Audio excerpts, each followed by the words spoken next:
안녕하십니까? 마가복음 6장 30절에서 44절에 있는 오병이어에 대해서 이야기 나누어 보겠습니다. 우리 기독교인들은 오병이어의 이야기들을 다들 아실 것이라 생각합니다.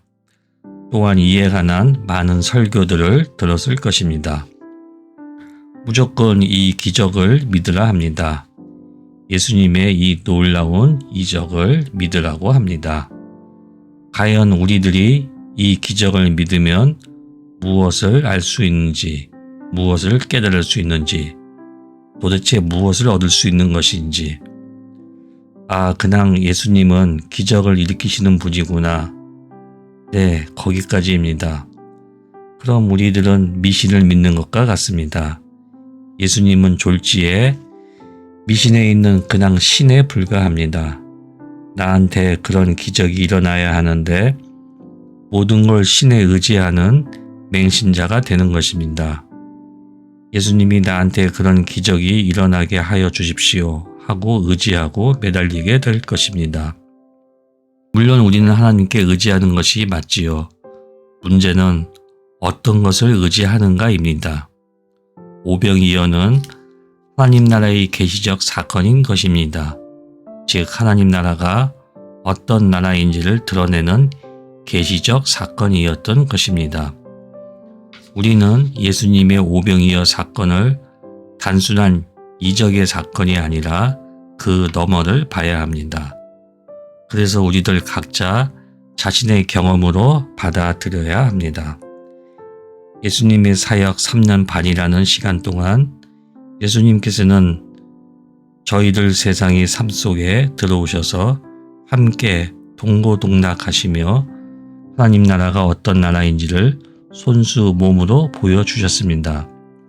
그분의 삶은 2000년이 넘어선 이 시간까지도 많은 이들에게 울림이 되고 있습니다. 그뿐만 아니라 우주 만물을 변화시키는 근원으로 작용하고 있습니다. 그러면 무엇이 우주 만물의 근원이 되고 무엇이 우리들의 가슴에 울림이 되어 개인은 물론이고 사회를 변화시키겠습니까? 기적입니까? 능력입니까? 아니면 경건입니까? 그것도 아니면 지혜입니까? 예수님께서 주신 해답은 사랑입니다. 복음서는 온통 사랑으로 가득합니다. 목자 없이 갈 곳을 잃은 수많은 유대인들, 병든 자, 문둥병, 환자, 가부, 고아, 창녀, 삭개오, 여인 등 예수는 그들에게 사랑으로 따뜻하게 맞아 주셨습니다. 그들을 환대하고 배려해주고 차별하지 않으셨습니다. 본문을 보면 거기에는 오고 가는 사람이 하도 많아서 음식을 먹을 겨를조차 없었다. 그러니 제자들한테 너희는 따로 외딴 곳으로 와서 쉬어라 하고 말씀하십니다. 제자들한테 사랑스러운 마음으로 배려의 말을 합니다. 그래서 그들은 배를 타고 따로 외딴 곳으로 떠났습니다. 그런데 많은 사람이 그들을 보고 먼저 빠른 발걸음으로 먼저 그곳에 도착하였습니다. 34절을 보면 예수님께서 수많은 무리를 목자 없는 양 같다고, 그리고 그들을 불쌍히 여기시고 그들을 가르치기 시작하였다라고 기록되어 있습니다. 아마도 예수님께서는 하나님 나라를 이야기했을 거라 생각합니다. 바리새인들은 목자가 아니었습니다. 제사장을 비롯해 모든 종교 지도자들도 목자가 아니었습니다. 지금의 목사도 목자가 아닌 것입니다. 우리들한테 목자는 오직 그분 예수입니다. 해가 저물 무렵 예수님께서는 제자들에게 너희가 그들에게 먹을 것을 주어라 하고 말씀하십니다. 제자들은 황당해하고 지금의 상황, 즉 현 상태를 말합니다. 하지만 제자들의 이런 반응은 당연한 것입니다. 200데나리온은커녕 아마도 빈 털털이일 텐데 어떻게 빵을 사올 수 있겠습니까? 그러자 예수는 제자들에게 빵이 얼마냐 있냐 하고 물으시고 제자들은 빵 5개와 물고기 2마리가 있다고 대답합니다. 예수님께서는 빵 5개와 물고기 2마리를 들고 하늘을 쳐다보고 축복하신 다음에 빵을 떼어서 제자들에게 주시고 사람들에게 나누어 줘라 하십니다. 그리고 그들은 배불리 먹었습니다. 너희가 먹을 것을 줘라 라고 예수가 제자들에게 말씀하실 때 제자들은 그들을 제3자 취급했습니다. 그냥 처해 있는 현실 속에서 그들을 타자 보듯이 했습니다. 그들을 보듬어야 할 어떤 행동과 말도 없었습니다. 그러나 예수님은 그들에게 사랑으로 맞이했습니다. 이것이 하나님 나라인 것입니다. 하나님 나라는 타인이 없습니다. 나그네가 없습니다. 하나님이 인간을 창조하실 때처럼 나와 너의 관계인 것입니다. 나와 타자의 관계가 아닌 것이죠. 하늘에 있는 어떤 공간이 아니라 사람, 자연, 하나님이 통합되는 세계가 하나님 나라인 것입니다. 이렇게 볼 때 들꽃 하나도 나와 너의 관계인데 하물며 사람이면 더욱더 깊은 관계가 아니겠습니까? 이렇게 예수님께서는 하나님 나라가 어떤 나라인지를 드러내는 하나님 나라의 계시적 사건을 오병이어의 기적으로 생생하게 보여주는 계시적 사건인 것입니다.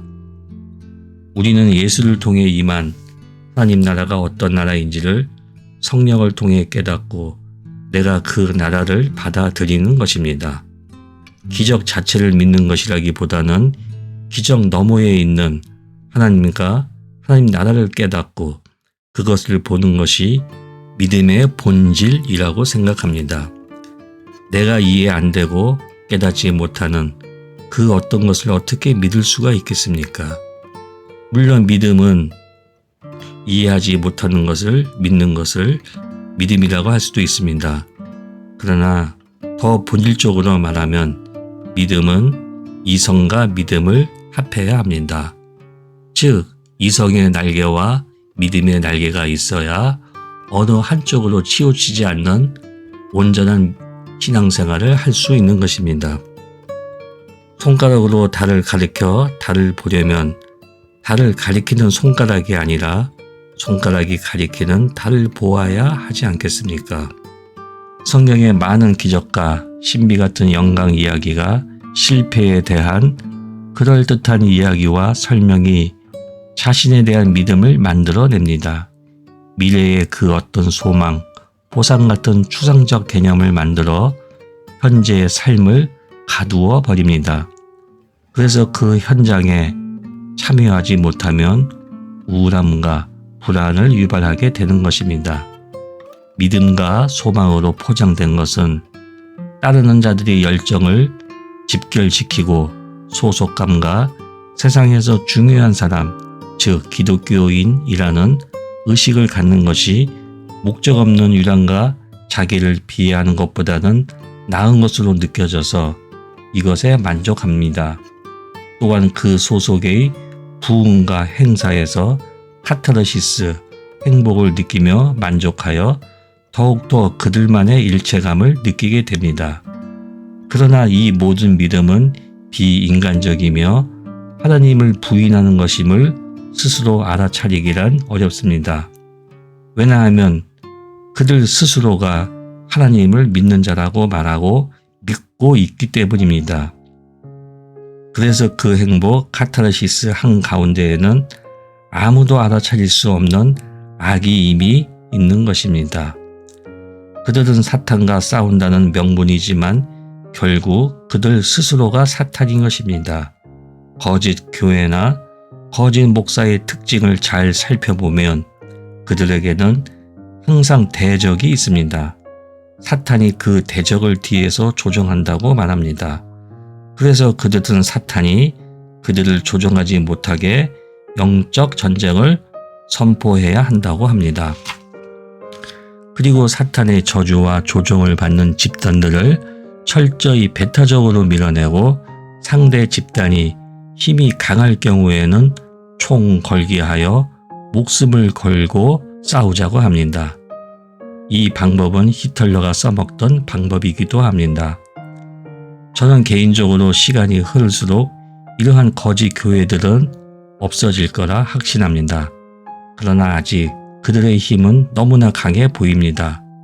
정말 이제 하나님의 참 진리를 깨닫고 하나님 나라의 참 복음을 이해하여 우리들 모두가 진정한 자유인이 되어 마음의 평화를 누리고 생명의 축복을 누리고 사랑으로 넘쳐나는 세상을 소망합니다. 일단 예수를 알아보십시오. 하나님을 알아보십시오. 알아보시고 신뢰할 수가 있겠다 싶으면 신앙으로 믿어보십시오. 그 기쁨이란 제가 뭐라 표현할 수 없습니다.